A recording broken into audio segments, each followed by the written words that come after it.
Welcome back to another H3D tutorial on Unity. In the previous video we looked at game objects and we created this my first game object, which is a cube with a few different components on it.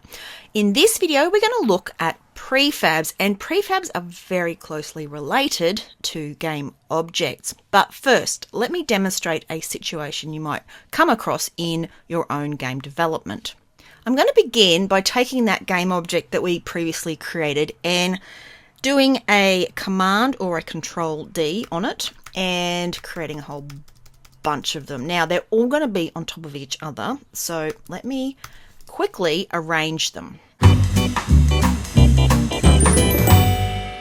Okay, so we now have 24 cubes in this scene. Now, these could be cubes, they could be trees, they could be bullets, they could be zombies, they could be anything. Something that you've got a lot of in a game.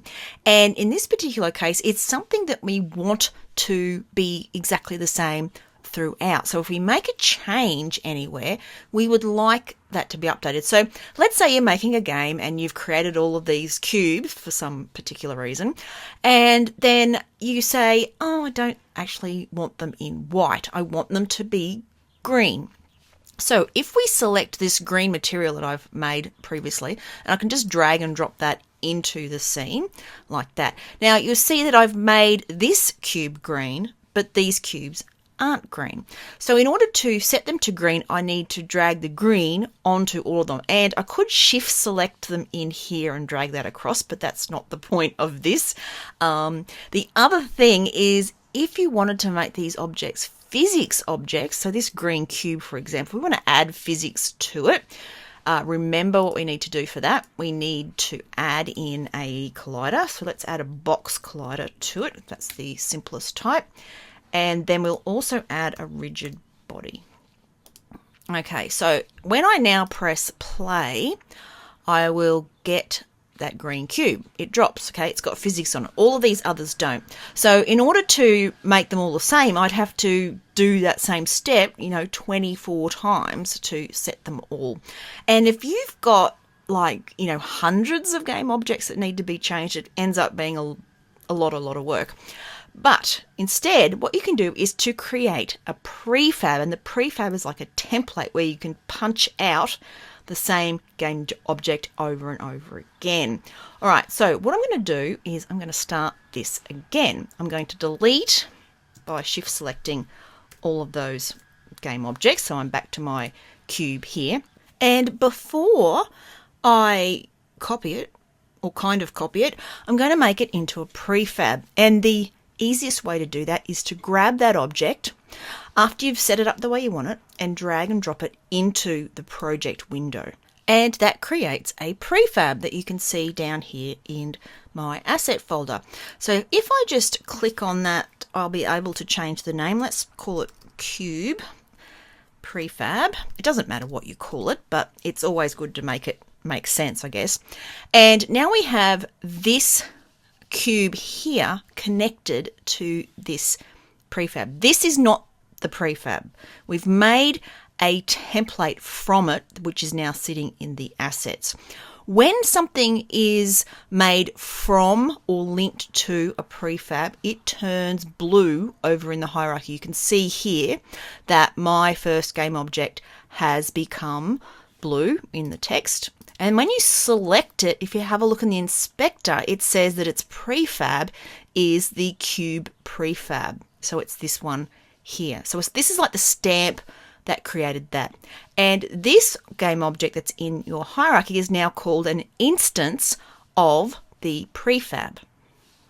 So now, whenever you want to make a whole bunch of these cubes, instead of copying the game object in the hierarchy, we actually just drag the cube out of the assets, and that just creates a whole bunch of instances from the prefab, just like this.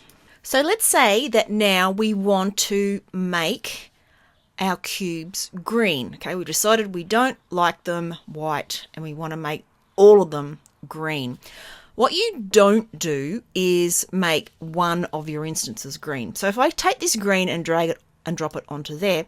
What that does is actually breaks the prefab link between the cube prefab and the object that is in the scene. And if we click on that green one, so this one here, and have a look in the inspector, you'll see that where it's got prefab at the top here, there's a little overrides. And if we drop that down, you'll see that it actually overrides the mesh renderer of that particular cube. And that's because you've changed the material it's on. It's no longer the same as the actual prefab that you had. So having done that, I can just go to revert all, and that'll go back to the original prefab. To check if a game object has lost its connection with its prefab, first of all, it's not going to be blue.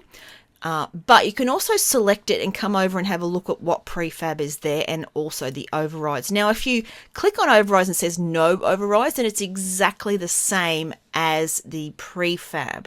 Okay, so how do we actually update the prefab so that it updates all of the game objects, the instances that are in your scene? You select the actual prefab itself. So it's down here in the project, that's my cube. Over in the inspector, you'll find that it says it's a prefab asset and there's a little open button. So we click on the open button, which will open a view just looking at that prefab. And you can see up in the scene tab, it actually says scenes and then cube prefab. So this isn't your game scene, it's the prefab scene. So it's just investigating that one single prefab. Okay, so what do we want to do? We want to make it green. So now that we're inside of the editing of that prefab, we can drag our green material onto there, which will make it green. Okay, now you don't sort of save anything. There's nothing to save, but if we go back to the scene that we're in, and you can do that by clicking on this little back button here, you will instantly see how changing the prefab has changed all of the instances that you've got there.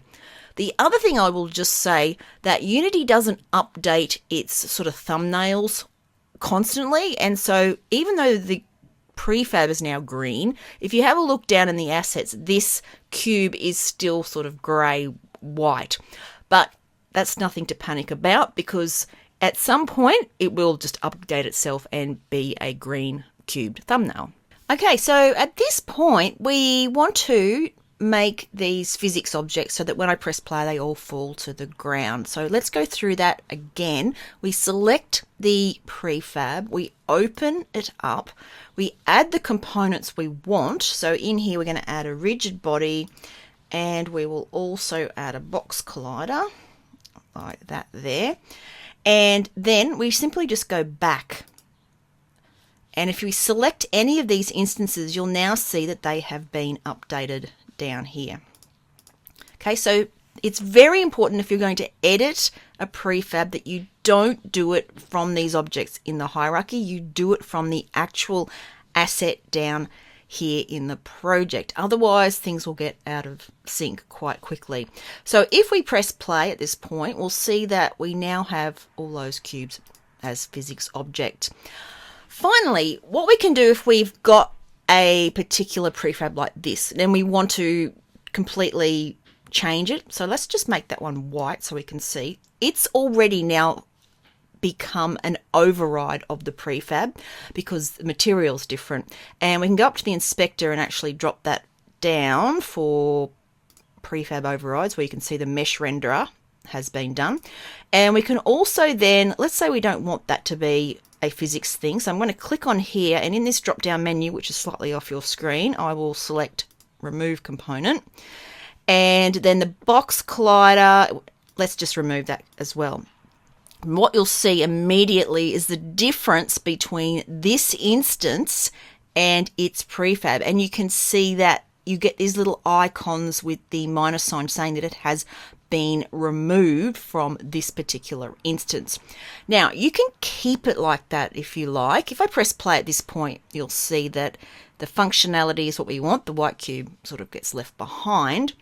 But if you want to kind of separate this now, you've got it to a point where you've worked with a prefab and you've done all this stuff and you've finished with it, and you can actually separate it from the prefab, keeping all the settings that it had. And so you do that by right clicking and going down to prefab, and then in this menu you'll find a unpack and unpack completely. For now we're just going to select unpack like that, and you will see if you click off there it's no longer blue, so it's not actually a prefab. And if you come over into the inspector, it doesn't have any prefab linkages up here. So any changes that you now make to these other cubes that are instances will not be reflected on this guy at all. Now there's a number of different complexities about packing and unpacking these prefabs, and we'll come back in the next video and have a look at those more closely.